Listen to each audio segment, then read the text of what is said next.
Shalom, saudaraku yang kekasih. Sebelum saya membacakan renungan untuk kita pada pagi hari ini, saya ingin mengingatkan kembali bagi saudara yang mengambil bagian atau yang mengikuti renungan harian yang saya bagikan, untuk saudara-saudara dapatkan renungan ini setiap pagi secara otomatis, maka saudara perlu untuk subscribe channel ini, bukan supaya subscriber saya banyak, tetapi supaya saudara-saudara akan mendapatkan notifikasi setiap kali saya upload renungan pagi yang terbaru setiap hari. Jadi kalau saya upload, maka saudara akan mendapatkan notifikasi. Notifikasi adalah saudara akan dapat diberitahukan, pemberitahuan bahwa renungan pagi berikutnya setiap hari saudara akan dapatkan pemberitahuan. Jadi saudara akan lebih mudah, tanpa saya bagikan di Facebook atau di WhatsApp, saudara langsung dapatkan di Android saudara-saudara. Baik, ini merupakan petunjuk agar supaya saudara dapat mengikuti renungan ini dengan baik di setiap pagi atau di setiap hari. Baik saudara-saudara, saya akan bacakan renungan kita untuk hari ini dari renungan kita di tanggal 9 Maret hari ini tahun 2021, tanggal 9 Maret tahun 2021, dengan judul Kita Harus Memperhatikan Pelajaran-Pelajaran Alam. Kita harus memperhatikan pelajaran-pelajaran alam. Dan ayat inti kita Matius 6 ayat 28, dan mengapa kamu khawatir akan pakaian? Perhatikanlah bunga bakung di ladang yang tumbuh tanpa bekerja dan tanpa memintal. Sekali lagi Matius 6 ayat 28, dan mengapa kamu khawatir akan pakaian? Perhatikanlah bunga bakung di ladang yang tumbuh tanpa bekerja dan tanpa memintal. Ilmu tentang alam ialah gudang Allah, dan yang darinya setiap murid di sekolah Kristus boleh mengambil pelajaran. Cara-cara Allah di dalam filsafat alam dan segala rahasia sehubungan dengan tindakannya terhadap manusia merupakan perbendaharaan yang darinya semua orang boleh ambil. Bunga di padang dengan segala jenisnya yang tidak terhitung adalah senantiasa melayani kesukaan anak-anak manusia. Allah sendiri telah memberi makan tiap-tiap akar agar ia boleh menyatakan kasih-Nya kepada semua yang mau dihaluskan dan ditaklukkan oleh segala perbuatan tangannya. Kita tidak memerlukan pertunjukan palsu. Kasih Allah dinyatakan oleh hal-hal yang indah dari ciptaannya. Kristus berusaha menarik perhatian murid-muridnya jauh dari tiruan kepada yang asli atau alami. Jadi jika demikian, Allah mendadani rumput di ladang yang hari ini ada dan besok dibuang ke dalam api. Tidakkah ia akan terlebih lagi mendandani kamu, hai orang-orang yang kurang percaya? Mengapakah Bapa kita yang di sorga tidak menutupi bumi ini dengan karpet berwarna coklat atau kelabu? Ia memilih warna yang paling menyenangkan, yang paling berkenan kepada panca indera. Betapa menggembirakan hati serta menyegarkan roh yang penat memandang bumi yang dihiasi dengan warna hijau hidup. Tanpa pembungkus ini udara akan penuh dengan debu dan bumi pun akan tampak seperti gurun pasir. Tiap-tiap pucuk rumput, tiap-tiap kuntum yang terbuka dan bunga yang mekar adalah tanda kasih Allah, dan harus mengajar kita suatu pelajaran iman dan percaya kepadanya. Kristus menarik perhatian kita kepada kecantikannya yang alami dan menjamin kepada kita bahwa pakaian yang paling mulia dari raja yang terbesar pernah memegang tongkat kerajaan tidaklah sebanding dengan pakaian yang dipakai oleh bunga yang paling sederhana. Engkau yang berkeluh akan keindahan buatan yang hanya dapat dibeli oleh kekayaan, akan lukisan-lukisan yang mahal-mahal, perabot-perabot rumah dan pakaian, dengarlah kepada suara guru ilahi itu.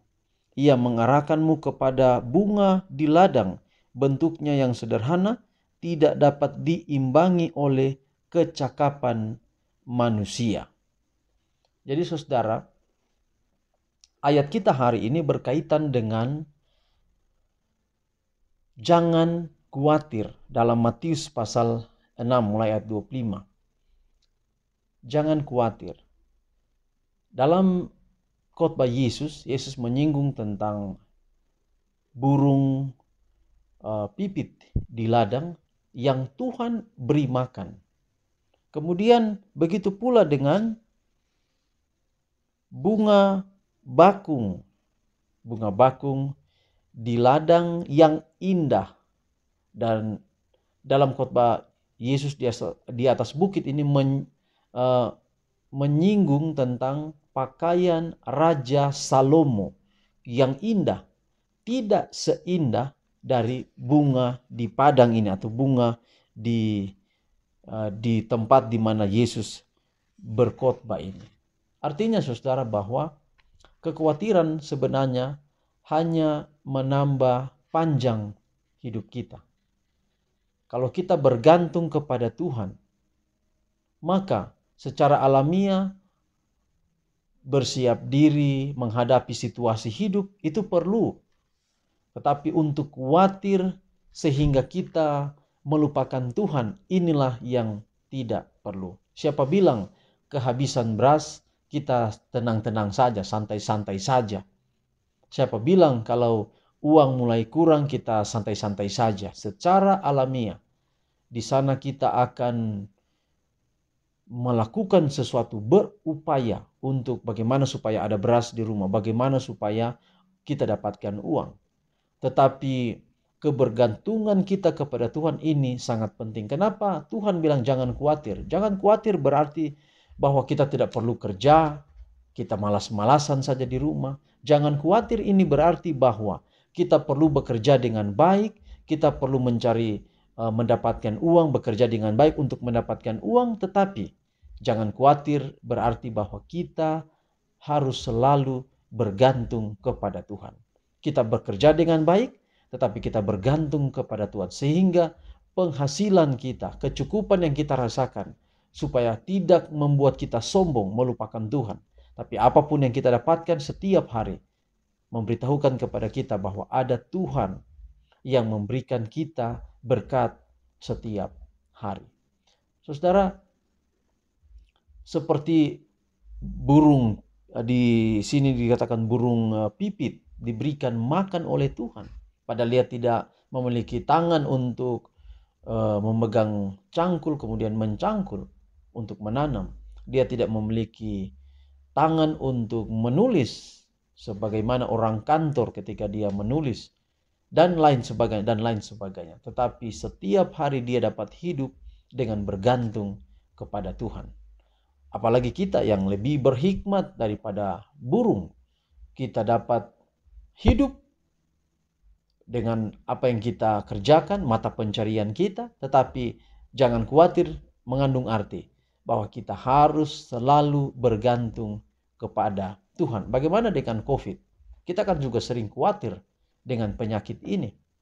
Kembali lagi, bergantung kepada Tuhan. Saudara mungkin dapat minum jahe atau mungkin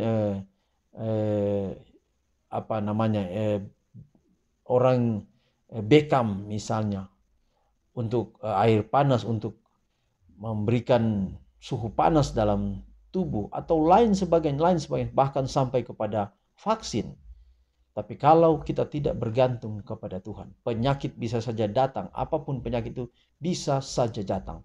Tapi kalau kita hidup bergantung kepada Tuhan, kita mengikuti protokol kesehatan dengan baik, kita berdoa bergantung kepada Tuhan, istilahnya adalah iman kuat, imun juga kuat, maka kenapa kita harus khawatir? Kalau kita bergantung kepada Tuhan, kita juga menjaga imun tubuh kita ini baik, maka kita terhindar dari sakit penyakit. Tuhan akan memberkati kita, pekabaran hari ini akan menjadi bagian kita. Dari alam kita pelajari bahwa alam pun bergantung kepada Tuhan, apalagi kita sebagai makhluk ciptaan Tuhan yang termulia dari semua makhluk, kita juga diajarkan, dihimbau pagi ini untuk bergantung hanya kepada Tuhan.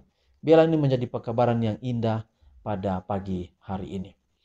Saudara-saudara, untuk berdoa saat ini ada usulan doa dari Ibu Esther Afasedanya, dan dalam kolom komentar atau di messenger Ibu sudah sampaikan. Juga Ibu Lori, juga ada usulan doa dari Ibu Lori. Kalau kita berdoa, kita doakan usulan doa dari Ibu Esther Afasedanya, juga Ibu Lori Pagiling, agar usulan doa-doa mereka Tuhan akan jawab. Mungkin saya tidak sampaikan usulan doa mereka, tetapi hanya nama-nama ini mereka sudah mengusulkan doa. Mari kita juga doakan mereka.